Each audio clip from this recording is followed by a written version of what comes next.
ইতালিতে গত ৮ সেপ্টেম্বর ইতালির পালেরমো শহরে নিহত হয়েছেন রুহেল আফসান এবং তিনি তার লাশ আজকে সকালে ঢাকায় ৭টার দিকে পৌঁছে এবং আত্মীয় স্বজনরা ঢাকা বিমানবন্দর থেকে লাশ এই ফ্রিজাগারে করে গাড়িতে করে অ্যাম্বুলেন্সে করে তারা বাড়িতে নিয়ে এসেছেন। এই মুহূর্তে আমি আছি সিলেটের খাদিমপাড়া যে চকগ্রাম রয়েছে, সেই চকগ্রাম সিলেটের ৪ নং খাদিমপাড়া ইউনিয়নের ২ নং ওয়ার্ড চকগ্রামে রয়েছি এবং এখানে রুহেল আফসানের লাশ এসেছে। আপনাদেরকে জানিয়ে রাখতে চাই শোকের মাতম নেমে এসেছে এবং তিনি সিলেট মহানগর ছাত্রদলের সাবেক শিক্ষা বিষয়ক সম্পাদক ছিলেন। মার্চ মাসের তিনি দেশ ত্যাগ করে ইতালিতে যান এবং এদিকে রুহেল আহমদের মায়ের আহাজারি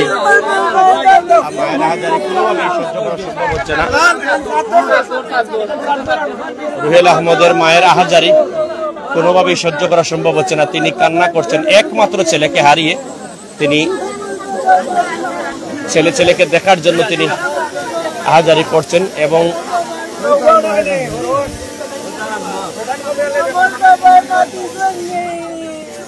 বাবা তুমি উপাস ২৮ দিনের মাঝে গাইছো না।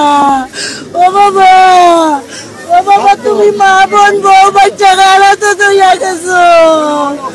ও বাবা আমার বাবা দেখতাম, আমার বাবা দেখতাম গো,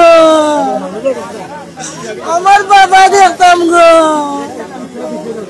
আমার বাবার মা বোন বাচ্চা গালা তো তৈয়া গেলা, বাপ তৈয়া গেলা গো, আমার বাবার বাপ মা বাচ্চা গালা তো তৈয়া গেলা। গত ৮ সেপ্টেম্বর তিনি ইতালির পালেরমো শহরে সড়ক দুর্ঘটনায় নিহত হন রুহেল আফসান এবং এক নজর শেষ দেখার জন্য এলাকার ছোট বড় সকলেই এসেছেন।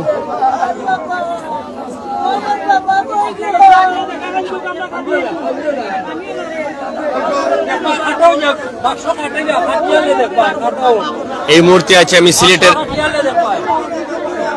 ৪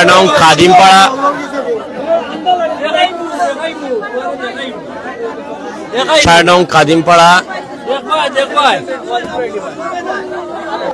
দীর্ঘ ২১ দিন থেকে রুহেল আহমদের ২২ দিন থেকে রুহেল আহমদের লাশ দেখার জন্য অপেক্ষা করছেন তার পরিবার পরিজন। আজকে যখনই শুনেছেন লাশ আসবে তখনই সকাল থেকেই কিন্তু বাড়িতে আত্মীয় স্বজনের আরাধনা। উনি খুব ভালো একজন মানুষ ছিলেন, মন মানসিকতার দিক দিয়ে খুব ভালো একজন লোক ছিলেন উনি। আর উনি তো নতুন গেছেন ইটালিতে, বিগত ৬ মাস হয়েছে যাওয়ার। আর এই আর কি দুর্ঘটনা, ওনার একটা ছেলেও আছে ছোট ছেলে।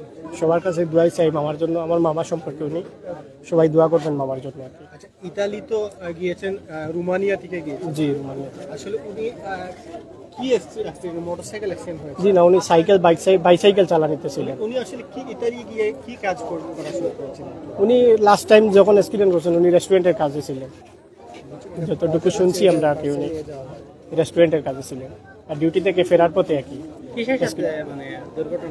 উনি সাইকেল চালিয়ে আসতেছে আর পিছন থেকে আসে গাড়ি আর কি, কার ওই জিপ গাড়ি ওইটা মানে মারছে পিছন থেকে। উনি তো ৮ সেপ্টেম্বর জি দুর্ঘটনায় ইতালিতে নিহত হয়েছেন। আসতে এটা তো বিভিন্ন প্রসেসিং তো করতে সময় যায়, বুঝছেন, সবকিছু তো আর ইজি না, মানে প্রসেসিং আছে, প্রসেসিং এ গিয়ে একটু লেট হয়েছে। শেষ পর্যন্ত দেশে আসাটাই জি ওটাই পরিবারে দেখতে পাচ্ছি, সেটাই আসলে জি ওটাই বড় কথা, বুঝছেন। ধন্যবাদ। এবং রুহেল আহমদের মা বাবার তিনি একমাত্র ছেলে এবং রুহেল আহমদও বিয়ে করেছেন। রুহেল আহমদেরও এক ছেলে, ৪ বছরের একটি ছেলে রয়েছে। আসলে এই মা বাবা তাদের একমাত্র ছেলেকে হারিয়ে কিভাবে সান্ত্বনা খুঁজবেন, আসলে তার বাসা নেই। এদিকে আত্মীয় স্বজন, নারী পুরুষ, পাড়া প্রতিবেশী সকলেই ছুটে এসেছেন। এবং আপনার সাথে একটু কথা কই, ওই যে জানাজার নামাজের বিষয়টা কোন জায়গাতেই হচ্ছে যদি বলে দিলেন। আসসালামু আলাইকুম। জানাজার ব্যবস্থা করা হয়েছে আজকে রাত ৯টার সময় চকগ্রাম জামি মসজিদ মাঠে। আপনারা সকলের দাওয়াত দেশবাসীর কাছে এই দাফনটা বাড়িতে মসজিদের পাশে।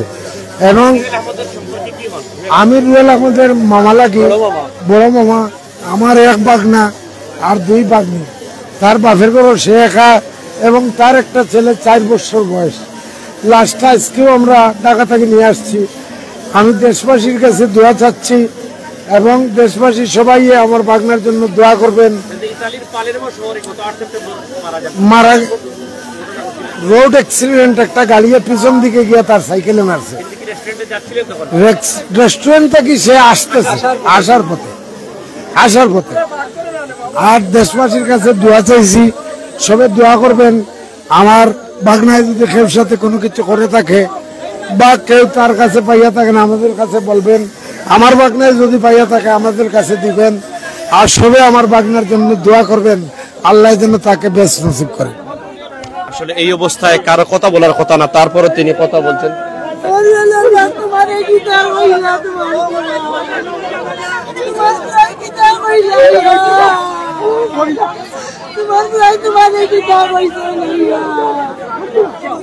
মা বাবা কান্না করছেন, উনি রুহেলের বাবা।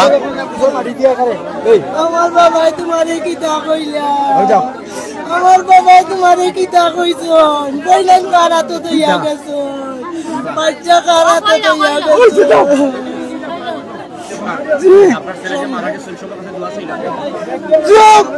সবে আমার ছেলেকে দোয়া করে দিল।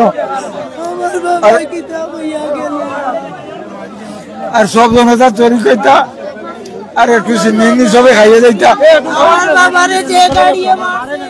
আসলে মা বাবা কথাই বলতে পারছেন না।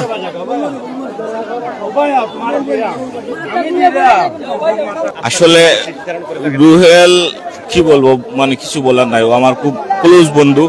ও দীর্ঘদিন থেকে সামাজিকভাবে, পলিটিক্যালভাবে, রাজনৈতিকভাবে বিভিন্ন মানুষের সাথে চলাফেরা করেছে। আমার জানা মতো কোনোদিন শুনি নাই যে রুহেল হাসান কোনো ব্যক্তির সাথে, কোনো মানুষের সাথে খারাপ আচরণ করেছে। আমরা যেদিন শুনেছি 8 অক্টোবর আমরা শুনেছি রুহেল হাসান তালুকদার ইটালির পালেমুর শহরে সড়ক দুর্ঘটনায় নিহত হয়েছে। ওই দিন থেকে আমাদের পুরা গ্রামে, আমাদের পুরা এলাকায় একটা সুখের ছায়া বয়ে গেছে। গ্রামের প্রত্যেকটা মানুষ লুকিয়ে লুকিয়ে কাঁদতেছে, গ্রামের প্রত্যেকটা পুরুষ মহিলা লুকিয়ে লুকিয়ে কাঁদতেছে রুহেল হাসান তালুকদারের জন্য। আজকের এই উপস্থিতি এবং আজকের এই লোক সমাগম দেখে অনুভব করা যায় যে রুহেল হাসান তালুকদার কতটুকু ভালো মানুষ ছিল। সর্বোপরি তার জন্য দোয়া করি আল্লাহ যেন তাকে জান্নাতের ফেরদৌস দান করে। জানাজার নামাজ আজ রাত 9টার সময় চট্টগ্রাম কেন্দ্রীয় জামে মসজিদে অনুষ্ঠিত হবে। আপনাদের সকলের উপস্থিতিও দোয়া কামনা করি। আর সর্বোপরি সবাই দোয়া করবেন যাতে আমাদের বন্ধু জনাব রুহেল হাসান তালুকদারকে আল্লাহ তাআলা জান্নাতের সর্বোচ্চ মাকাম দান করেন, আমিন। ধন্যবাদ। কথা বলছিলাম রুহেলের বাল্যবন্ধু আত্মীয় জুয়েল এর সাথে, এবং তিনি যেটি জানালেন আসলে রুহেল আফসানের এইভাবে চলে যাওয়া, আসলে তিনি গত মার্চ মাসে জীবিকার তাগিদে প্রবাসে রওনা দিয়েছেন এবং গত 8 সেপ্টেম্বর ইতালির পালেরমো শহরে সড়ক দুর্ঘটনায় মারা যান। তিনি একটি রেস্টুরেন্টে চাকরি করতেন এবং বাইসাইকেল নিয়ে রেস্টুরেন্ট থেকে বাসায় ফেরার পথেই ইতালির পালেরমো শহরে ঠিক তার পেছন দিক থেকে একটি মাইক্রোবাস এসে ধাক্কা দেয় এবং তিনি ঘটনাস্থলে লুটে পড়েন এবং তিনি মারা যান। এবং আত্মীয় স্বজনরা প্রসেসিং করে আজকে তার লাশটি দেশে আনেন এবং আজ সকাল 7টার দিকে সিলেটের ঢাকার শাহজালাল আন্তর্জাতিক বিমানবন্দরে এসে লাশটি পৌঁছে এবং সেখান থেকে ফ্রিজাগার অ্যাম্বুলেন্সে করে আত্মীয়স্বজনরা লাশটি বাড়িতে নিয়ে আসেন। এই মুহূর্তে আমি আছি রুহেল আফসানের নিজ বাড়ি সিলেট সদর উপজেলার 4 নং কাদিমপাড়া ইউনিয়নের 2 নং ওয়ার্ড চকগ্রামে আছি এবং এখানে রুহেল আহমদকে দেখার জন্য আত্মীয় স্বজনরা এসেছেন, পাড়া প্রতিটা এসেছেন এবং যারাই রুহেল আহমদের নাম শুনেছেন। এবং আরেকটা বিষয় হচ্ছে রুহেল আফসান হচ্ছেন মা বাবার একমাত্র ছেলে এবং রুহেল আফসান নিজেও বিবাহিত, তারও একটি ছেলে রয়েছে, স্ত্রী রয়েছেন। তো পুরো এই এলাকা, পুরো এই গ্রামটি আজকে বাকরুদ্ধ। রুহেল আফসানের এভাবে চলে যাওয়াটাকে কেউই মেনে নিতে পারছেন না এবং জানাজার নামাজ অনুষ্ঠিত হবে রাত ঠিক 9টায় চকগ্রাম কেন্দ্রীয় জামে মসজিদ মাঠে। এখানে সকলে আসবেন, সকলের আসার জন্য আহ্বান করা হয়েছে এবং সকলেই দোয়া করবেন।